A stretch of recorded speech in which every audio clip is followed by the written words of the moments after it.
नमस्कार दोस्तों, स्वागत है आपका आर के क्लासेस में। बीपीएससी पीटी और बिहार सचिवालय 10,000 एमसीक्यू सीरीज़ में आपका स्वागत है। आज हम लोग बात करेंगे स्थानीय स्वशासन पर। जानेंगे इससे जो महत्वपूर्ण फैक्ट बनते हैं, एग्जाम में कई दफ़ा पूछे गए हैं, उन सभी फैक्ट को अच्छे से पढ़ेंगे। आपने पहले से पढ़ रखा होगा, आपका अच्छे से रिवीजन होगा। इसका लेक्चर जो है आपको टेलीग्राम पर मिल जाएगा।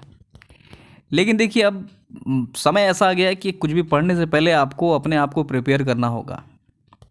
हालिया घटना आप सुन रहे हैं कि बीपीएससी में क्या हुआ, या इससे पहले बिहार दरोगा में क्या हुआ था, बिहार फायरमैन में क्या हुआ था, बिहार सचिवालय जो 10+2 है 2014 की बहाली 2022 तक आ चुकी है, उसमें क्या हुआ, या आगे जो बीपीएससी होगी या जो बिहार सचिवालय का एग्ज़ाम आप देंगे उसमें क्या होगा। आप मानिए ना मानिए, सिस्टम में काफ़ी अंदर तक ढुक के बैठे हैं दलाल। हम और आप जहाँ तक सोच नहीं सकते हैं वहाँ तक उनकी पहुँच हो चुकी है। जो अभी पकड़े जा रहे हैं ये सब छोटे मोटे, समझ लीजिए ये छुटभैया दलाल हैं। ये बड़े दलाल, सफ़ेद पोश दलाल भी अभी इसमें निकलने बाकी हैं, जो कि शायद ना निकलेगा। ये स्किप मार जाएगा ये चीज़, क्योंकि देखिए उनके पास उतनी पावर है, उसका वो अच्छे से मिसयूज करेंगे और निकल जाएंगे। हमारी कमी क्या है कि हम लोग इंतज़ार करते हैं, चलो अगले बार कर लेंगे, बहुत मेहनत करेंगे, फिर अगले बार हमारे साथ वही होता है, फिर हम सोचते हैं चलो अगले बार कर लेंगे। घर का प्रेशर, समाज का प्रेशर। अब ज़रूरी नहीं है कि मान लेते हैं कि कोई अगर उस इस दलाली भरी भीड़ में भी अगर कोई मान लीजिए कुछ निकाल लेता है, क्रैक कर लेता है, तो आप भी वैसा कर लें। हो सकती है उसकी क्षमता आपसे ज़्यादा हो, तो आप ये नहीं कर सकते कि भाई फलना आदमी तो कर ही रहा है, हम क्यों नहीं कर सकते। बिल्कुल आप कर सकते हैं, लेकिन मान लेते हैं अगर आप नहीं कर पा रहे हैं तो ये भी तो आपको सोचना चाहिए ना। आपको क्वेश्चन पेपर नहीं मिलेगा, जैसे बिहार दरोगा में देखिए सुरक्षा कारणों की वजह से नहीं देता। कौन सा सुरक्षा कारण जी? साला कमीशन का कॉपी चोरी हो जाता है, ये लोग मिला के चुरवा लेता है, और दरोगा में सुरक्षा कारण की बात करता है। बिहार फायरमैन आपने देखा होगा, कॉलेज का जो वीडियो वायरल हुआ था, किसी पर कोई भी कार्रवाई नहीं होगी। जो दलाल पकड़े जा रहे हैं वो 6 महीने में फिर बाहर छूट के आ जाएंगे। अभी मुद्दा गर्म है तो सरकार के ऊपर थोड़ा सा दबाव है। बाकी विपक्ष तो पूरी तरह से मरा हुआ है। उसको चाहिए अभी जातिगत जनगणना। पेट्रोल महंगा होगा, 100,000 बंदे साइकिल वाले बुला के वो भीड़ जरूर लगवा देगा, मीडिया में इंटरव्यू दे देगा, खुश हो जाएगा। लेकिन अभी सीबीआई की मांग नहीं करेगा। उसको पता है कि जांच होगा तो 10-20 तो मेरे द्वारा भेजे हुए कैंडिडेट हैं। दोनों मिलके मलाई खा रहा है, दोनों पक्ष विपक्ष दोनों। मूर्ख बन रहे हैं हम लोग। गरीब आदमी इसमें पिसता है, पिसता आ रहा है और शायद पिसता भी रहेगा। बताइए, एनटीपीसी में जो है सैनिटाइज़र वाले बॉटल में वो बटन कैमरा फिट किया हुआ था। बीपीएससी में आधा आधा घंटा लेट पेपर मिल रहा है। बिहार दरोगा में अलग सीटिंग है। Bihar police, Bihar fireman, Bihar SSC 2014 से 2022 डूब गया। किसी को घंटा फ़र्क नहीं पड़ता है, सरकार को कोई फ़र्क नहीं पड़ता है। आज के डेट में अगर सरकार 10+2 वाले एसएससी के लिए जो जिम्मेदार है, जो लेट हो रहा है, उसको अगर निलंबित कर देती तो अगला आदमी आके डरता कि भैया हमको सिस्टम सुधारना है। लेकिन उसको पता है कुछ नहीं होने जाने वाला है उसके साथ। शाम में उठता बैठता उन लोगों के साथ वो, तो उसका क्या बिगाड़ेगी सरकार। 8 साल में भाले क्लियर नहीं हो रहा है, हो सकता है ये जो बिहार सचिवालय भरे हैं वो 10 साल में ना क्लियर हो। हम लोग क्या करते हैं, बस इंतज़ार करते हैं, भगवान भगवान करते हैं, इंतज़ार करते हैं। समाज का ताना, घर का प्रेशर, अपने कुछ पर्सनल प्रॉब्लम, सब कुछ साथ में समेट के लेके चलते हैं, लेकिन कुछ बोलते नहीं हैं। हाँ, जातिवादी जातिवादी ज़रूर करते हैं हम लोग, चाहे फेसबुक पर करें या सोसाइटी में करें, लेकिन सही क्या है गलत क्या है इस पर कोई डिस्कस नहीं करते। इसकी गारंटी क्या है कि आगे जो बीपीएससी होगा, सचिवालय होगा, वो चोरी नहीं होगा? सरकार के पास कुछ कानून है कि ऐसे करने वाले को इतने साल की सज़ा होगी, ये जुर्माना होगा? आप ट्रेन में खड़े होके जाइए, मर के जाइए, कोई आपको थोड़ा सा बैठने के लिए जगह तक नहीं देगा। आपको उस समय तकलीफ़ भी होता है कि काश रिजर्वेशन होता, या काश आपके पास उतना पैसा होता तो आप शायद एसी में चले जाते। लेकिन आप एग्ज़ाम दे के आइए, पता चला कैंसिल हो गया। आप एग्ज़ाम दीजिए, रिजल्ट आएगा, पता चला आपका तो हुआ ही नहीं। क्यों भैया? तो कट ऑफ एक्सेस चला गया। क्यों चला गया? आप जानते हैं बेहतर तरीके से। जांच अगर होगी, सबकी बात नहीं कर रहे हैं, लेकिन जांच अगर होगी, ईमानदारी से जांच होगी, तो आधा से ज़्यादा आदमी जो है ना, फर्जी घुसा हुआ है हर विभाग में। सबकी बात नहीं हो रही है। अरे भैया, एक से एक टैलेंटेड बंदा बैठा हुआ है।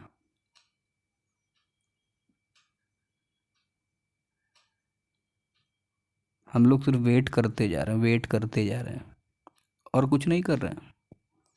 एक ही चीज़ को, पढ़े हुए चीज़ को 8 बार पढ़ रहे हैं कि चलो भाई अगले बार मिस नहीं हो, अगले बार 100 में 100 ले आए। अरे आप नहीं ला पाइएगा। अगर ला भी दीजिएगा तो इसकी क्या गारंटी है 10 साल तक आपको नचाएगा?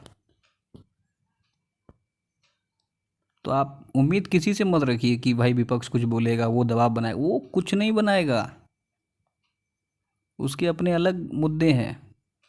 उसको आपकी परेशानी से कोई फ़र्क नहीं पड़ता है। उसको फुटेज मिल गया, एक बाइट दे दिया मीडिया में, हो गया। जो जांच सीबीआई से होनी चाहिए वो सीबीआई से जांच नहीं होगी। क्यों नहीं होगी? सेंटर में भी सेम पार्टी, यहाँ पर अलायंस पार्टी। समझ रहे हैं आप? खैर, हमें राजनीति में नहीं जाना है। अपनी पढ़ाई को जारी रखते हुए अपने आप को सजग बनाना है, ये मेरा कहने का मतलब है। बाकी एक बात ये भी आप मान के चलिए कि दलाल बहुत ही अंदर तक चले आए हैं, बहुत ही डीप तक उनकी पकड़ बन चुकी है, जो शायद बिहार जैसे स्टेट में ख़त्म तो नहीं ही होगा। तो अगर मान लीजिए 1000 सीट निकलता है तो आप ये सोचिए कि 600 सीट निकला है, 2500 सीट निकला, तब ये सोचिए कि 1800 सीट निकला है। उस हिसाब से आप तैयारी करिए। चलिए आगे देखते हैं। बहुत दुख होता है यार,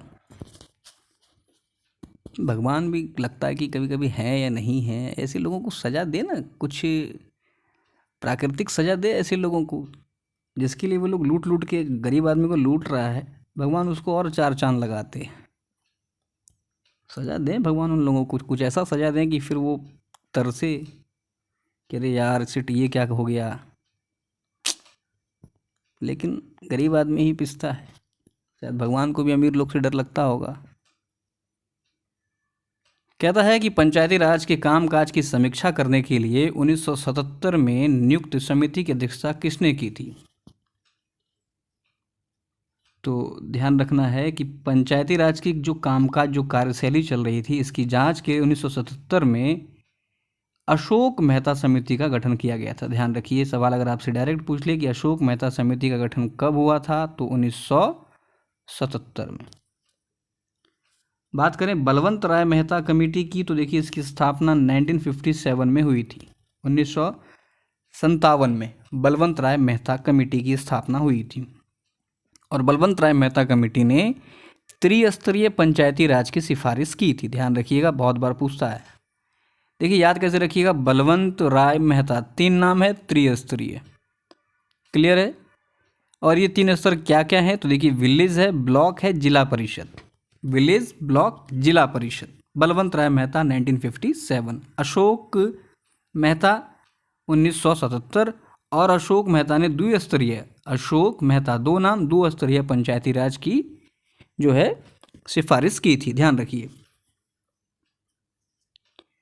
बलवंत राय मेहता कमेटी या बलवंत राय मेहता को पंचायती राज व्यवस्था का शिल्पी भी कहते हैं। ध्यान रखिएगा, पंचायती राज व्यवस्था का शिल्पी किसे कहते हैं?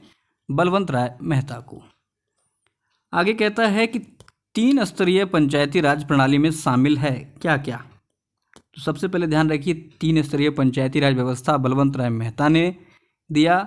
बलवंत राय मेहता कमेटी का गठन 1957 में हुआ। और ये जो 3 स्तर है, village panchayat, block level panchayat, district level panchayat, ये तीनों हमें ध्यान में रखना है। अगला सवाल है कि पंचायती राज प्रणाली किस सिद्धांत पर आधारित है। तो देखिए, पंचायती राज प्रणाली जो है ये शक्ति के विकेंद्रीकरण पर आधारित है। डिस्ट्रीब्यूशन ऑफ पावर, शक्तियों के विभाजन पर पंचायती राज प्रणाली जो है इसी सिद्धांत पर आधारित है। इसको मजबूती प्रदान करने हेतु 73वां संशोधन अधिनियम 1992 लाया गया, जो कि लागू 1993 से हुआ है, ध्यान रखना है। इस संशोधन अधिनियम ने पंचायती राज व्यवस्था को काफ़ी मजबूती दी।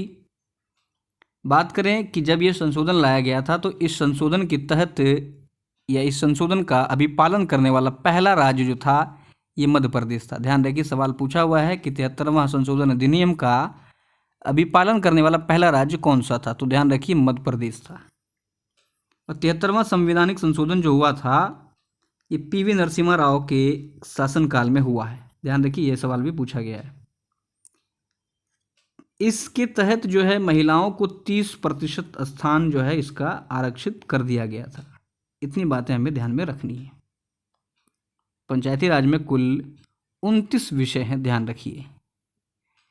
कहता है कि किस संवैधानिक संशोधन ने शहरी निकायों को संवैधानिक दर्जा दिया।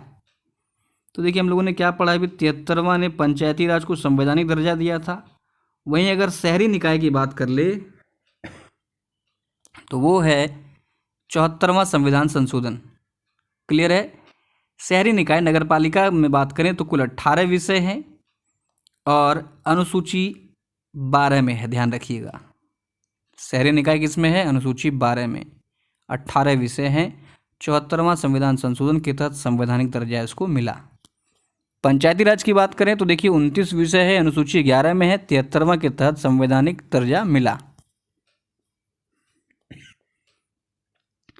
कुछ महत्वपूर्ण और संशोधन देख लीजिए। 71वां क्या कहता है, तो कोंकणी मणिपुरी नेपाली, कोंकणी मणिपुरी नेपाली 71वां संविधान संशोधन के तहत जोड़ा गया था। 72 में क्या है, देखिए 72 में कहता है कि त्रिपुरा की विधानसभा में शेड्यूल्ड एसटी को रिजर्वेशन दिया गया था, 72 अमेंडमेंट। 73 में पंचायती, 74 में शहरी निकाय। अगला सवाल है कि भारत में पहला नगर निगम कहाँ स्थापित हुआ था। ध्यान रखिए, ये हुआ था मद्रास में। कहता है कि 74वां संवैधानिक संशोधन अधिनियम किससे संबंधित है, तो अभी जस्ट पढ़े हम लोग, ये हमारा संबंधित है नगर पालिका से। 73वां पंचायती राज से। नगर पालिका में देखिए 18 विषय है, अनुसूची 12 में ये वर्णित है। कहता है कि ग्राम पंचायतों के आय का स्रोत क्या है, तो ये देखिए आय का स्रोत मुख्यतः टैक्स ही है, लैंड टैक्स, टोल टैक्स, मेला कर, ये सब। भारतीय संविधान में कौन सा संशोधन पंचायती राज की मजबूती के मुद्दे से संबंधित है। ध्यान रखिए, संशोधन 73वां पंचायती राज की मजबूती से संबंधित है। बात करें पंचायती राज की तो देखिए भाग 9 में है, अनुच्छेद 243A से लेकर के 243O तक जो है इसका विस्तार किया गया है। 11वीं अनुसूची में है। कुछ महत्वपूर्ण अनुच्छेदों की बात करें तो 243B कहता है कि प्रत्येक राज्य में पंचायती राज होना चाहिए, और 243D के तहत कहता है कि वुमेन्स एंड ST को रिजर्वेशन का प्रावधान किया गया है। ये बहुत इंपॉर्टेंट है, 243D आपको ध्यान में रखना है। 86वां संशोधन की बात करें तो इसमें 6 से 14 वर्ष तक के बच्चों को शिक्षा की व्यवस्था की गई थी। भारत में पंचायती राज में शामिल है, तो पंचायती राज का कंसेप्ट क्या है, सत्ता का विकेंद्रीकरण, ग्रास रूट डेमोक्रेसी, जमीनी स्तर पर एकदम हर लोगों के पास जो है हर लोगों का कल्याण हो, हर लोगों की भागीदारी हो, तो ये इसका मुख्य उद्देश्य है। बात करें सामुदायिक विकास कार्यक्रम की तो 1952 में शुरू हुआ था, बहुत बार पूछा है, ध्यान रखिए 1952 में पंडित नेहरू के काल में से शुरू किया गया था। कहता है कि भारत में सबसे पहले पंचायती राज प्रणाली की शुरुआत कहाँ हुई थी, तो ध्यान रखिए पंचायती राज प्रणाली सबसे पहले शुरू हुआ था हमारा राजस्थान में 2 अक्टूबर 1959 नागौर में, और दूसरा राज्य पूछे तो वो है हमारा आंध्र प्रदेश।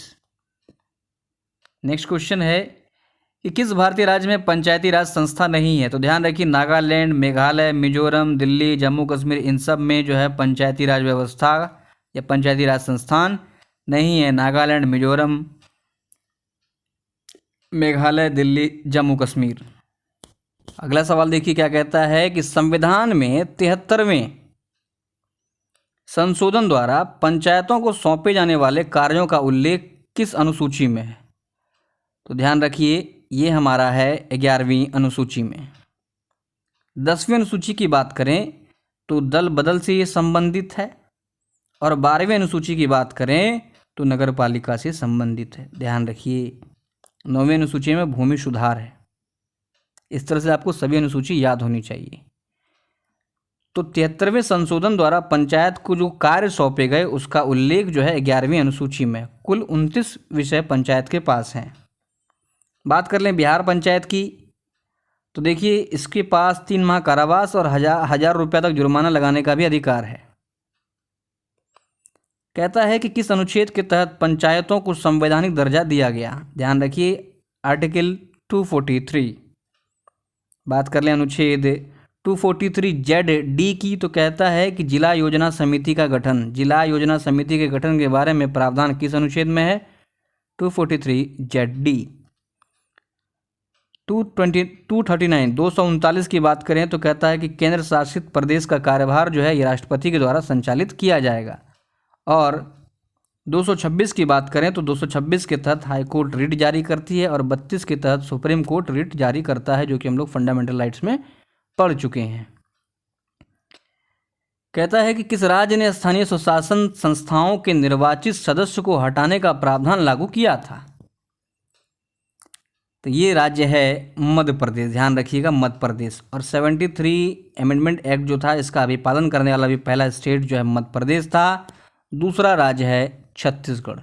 मध्य प्रदेश की बात हो रही है तो ध्यान रखिए, इसको टाइगर स्टेट भी कहते हैं। यहाँ पर एक असीरगढ़ का किला है जिसे दक्षिण की कुंजी कहते हैं। मध्य प्रदेश को भारत का इथोपिया भी कहा जाता है। नर्मदा नदी जो जबलपुर में है मार्बल फॉल्स का निर्माण करती है, जिसे धुआंधार जलप्रपात भी कहते हैं। कहता है कि अशोक मेहता समिति ने अधिक जोर दिया था। अशोक मेहता, 2 नाम तो ध्यान रखिए, द्विस्तरीय। इसके अलावा न्याय पंचायतों के गठन की भी इन्होंने सिफारिश की थी। ग्राम सभा उदाहरण है किसका? तो देखिए प्रत्यक्ष लोकतंत्र का उदाहरण है ग्राम सभा हमारा। अनुच्छेद 40 का संबंध किससे है? तो ध्यान रखिए पंचायती राज से। नेक्स्ट क्वेश्चन देखिए क्या है कि अशोक मेहता समिति की प्रमुख विशेषता क्या क्या थी? तो देखिए अशोक मेहता समिति ने द्विस्तरीय पंचायती राज व्यवस्था जो कि है मंडल एवं जिला परिषद की मांग की थी। पंचायती राज मामले में राजनीतिक दलों की भागीदारी बढ़ाने को कहा था। अनुसूचित जाति एवं जनजाति हेतु सीटों का आरक्षण का भी बात किया, और पंचायती राज संस्था को कराधान की अनिवार्य शक्ति देने की भी बात कही थी। इन फैक्ट्स को आप ध्यान रखें, ये अशोक मेहता द्वारा की गई प्रमुख सिफारिशें थी। कहता है कि ग्राम सभा का अर्थ क्या है? तो ध्यान रखिए, ग्राम सभा का अर्थ ग्राम में वोट देने वाला जो भी है वो ग्राम सभा में सम्मिलित होता है, वोट देने वाला। पंचायत के सभी दिन के कार्य किस राज्य में इलेक्ट्रॉनिक प्रणाली पर संचालित किए जा रहे हैं? तो ये राज्य है केरल। काफ़ी डेवलप कंट्री है, वो माफ़ करें राज्य है। एक पंचायत यदि भंग हो जाए तो पुनः चुनाव होना चाहिए 6 माह के भीतर। ध्यान रखिए, और इस चुनाव को कराने का जो अधिकार है ये राज्य सरकार का है। नेक्स्ट है कि राज्य निर्वाचन आयोग नगर निगम चुनावों का संचालन किस अनुच्छेद के तहत करता है? तो ध्यान रखिए, नगर निगम चुनाव का जो संचालन होता है 243 के तहत, 243 अगला सवाल है कि पंचायतों की निर्वाचित महिला प्रतिनिधि EWRS के निर्माण क्षमता का कार्यक्रम कहाँ शुरू हुआ था? तो ये शुरू हुआ था हमारा रांची, झारखंड में। नगर पालिका का प्रावधान किस अनुसूची में है? नगर पालिका अनुसूची 12 में है, ध्यान रखिएगा। 11 में जो है पंचायत, 10 में दल बदल, अगला सवाल है कि पंचायती राज को संवैधानिक स्थिति प्रदान करने की संस्तुति किसने की थी? तो ध्यान रखिए, पंचायत को संवैधानिक स्थिति प्रदान करने की जो सिफारिश संस्तुति की थी वो एल.एन. सिंघवी कमेटी ने की थी। बात करें पंचायती राज का उद्देश्य क्या है, तो विकास में जनभागीदारी एवं लोकतांत्रिक विकेंद्रीकरण, पावर का डिस्ट्रीब्यूशन हो। अगला सवाल है कि राज्यपाल किस अनुच्छेद के तहत राज्य वित्त आयोग का गठन करता है? ध्यान रखिए, राज्य वित्त आयोग का गठन 243I के तहत किया जाता है और दिनेश गोस्वामी समिति जो है ये चुनाव सुधार से संबंधित है। तो इस तरह से कुल इसमें 27 क्वेश्चन हम लोगों ने कवर किया। उम्मीद है आपका अच्छे से रिवीजन हुआ होगा। वीडियो अच्छा लगा तो लाइक और शेयर जरूर करें। मिलते हैं अगले लेक्चर में। धन्यवाद।